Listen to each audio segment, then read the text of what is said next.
Hello. Hello. This is the Right Fit Marriage Show. Your one stop to help you to succeed in marriage. Welcome to the 12th edition. I'm just going to hang around and wait for a couple of people to join the show.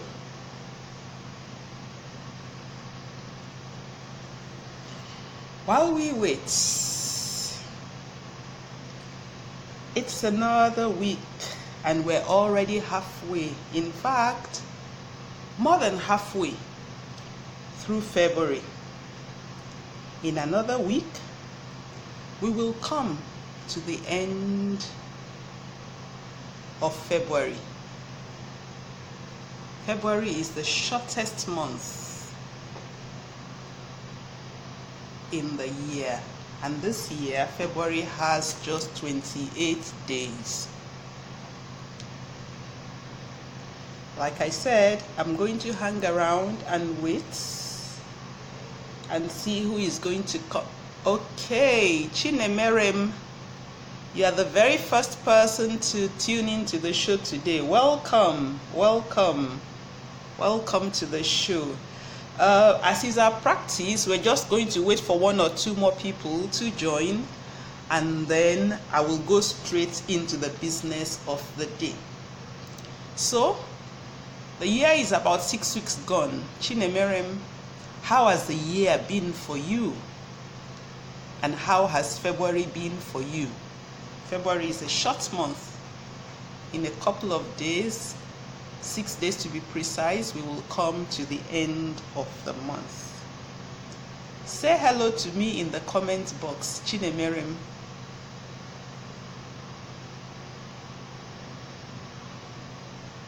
Okay.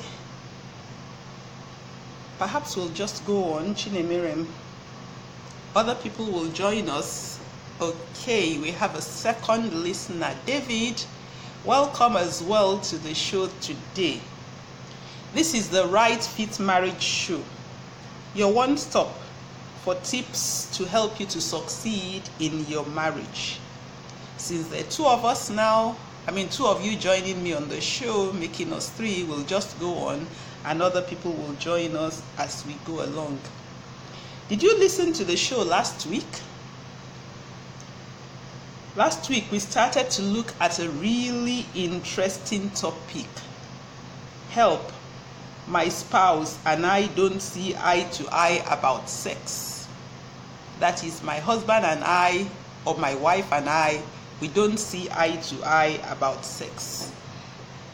Last week, David, welcome. Good to have you here. Okay, thank you all for joining the show. Olubumi, welcome as well. So last week we started to look at that topic, help, my spouse and I don't see eye to eye about sex. I gave some insight as to, why many husbands and wives don't see eye to eye about sex.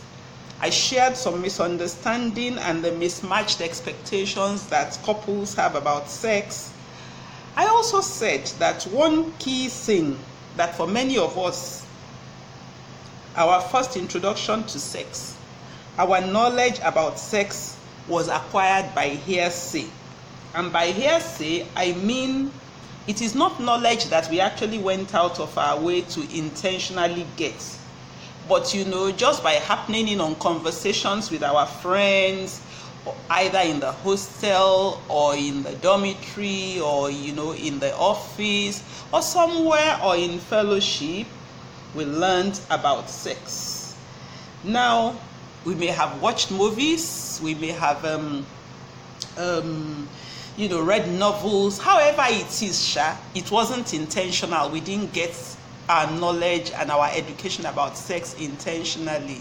Damilola, thank you very much for joining this show. Olasumbo, thank you as well. So we got our knowledge by what I call hearsay. And the danger with the hearsay is that, you don't really know where the person who you are hearing it from had it. You don't know whether they are embellishing it. So There is double jeopardy if the source of your knowledge is hearsay. The person who got it probably does not know their source as well. So now both of you are accepting as true something that you don't even know the source of. And that's the reason why many of us, that's how many of us got our knowledge about sex. So the source may be faulty. The person who is passing the information on to us themselves, they may embellish the thing they are telling us. So, and we will accept it as truth. So now imagine a man who got his knowledge about sex from hearsay. A woman too who got her knowledge from sex by hearsay. Two of them now get married.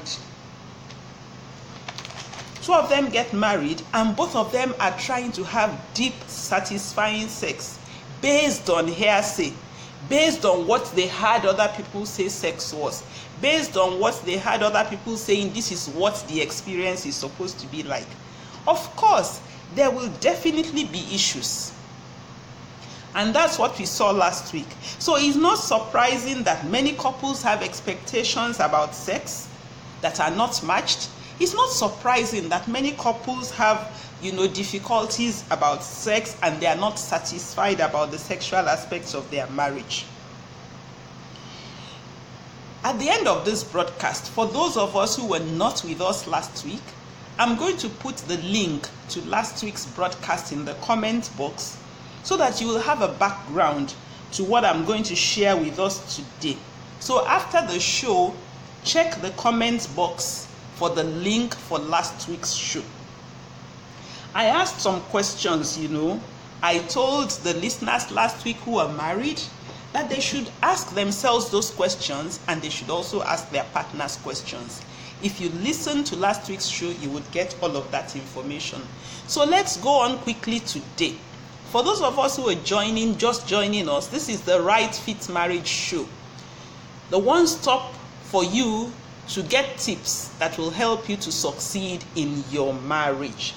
And today we're going to look at part 2 of the topic, Help. My spouse and I, we don't see eye to eye about sex. Now, while you're listening to me, please, I'm sure you have friends or other people who you think will benefit very much from the knowledge I'm sharing here. Please share the broadcast with them as well so that they can also be listening to it live. Perhaps they will have some questions. And as I go along, if you have any comments or questions, just put them in the comment box and I will see them. So here is part 2. It's very important, it's something that is really important when we begin to look at sex between a husband and a wife. The most significant thing that we should be talking about is that the husband and wife, they should be lovers to each other. They should be lovers to each other. I'm going to explain to you, being lovers to each other is not the sexual act by itself. It's actually a number of other things. Very often, when we are discussing sex or when we are trying to explain to married couples, or maybe they come to us and they're complaining and we're trying to enlighten them. Many times, a lot of attention is given to, sexual techniques, sexual styles, sexual position. So we're trying to help them. Perhaps you should stand up when you are having sex. Perhaps you should sit down. Those are the kind of things that we actually talk about when we are answering people's questions, or maybe when we're educating them. And it's important to know good sexual techniques. It's very important to know the positions that are going to bring the most satisfaction in sex. It's also very important to know the styles that are going to excite you. All those things are important, but they are not the most significant they're not the most significant factor in having sexual satisfaction. I'm sure you're going to be surprised about that because that's not what is generally talked about. People assume that sexual techniques, sexual styles, sexual position, using enhancers, those are the things that are significant to enjoying sex between a husband and a wife. Those things are important, but they are not the most significant. As far as sexual interaction between a husband and wife is concerned, the most significant factor is that the husband and wives should be lovers.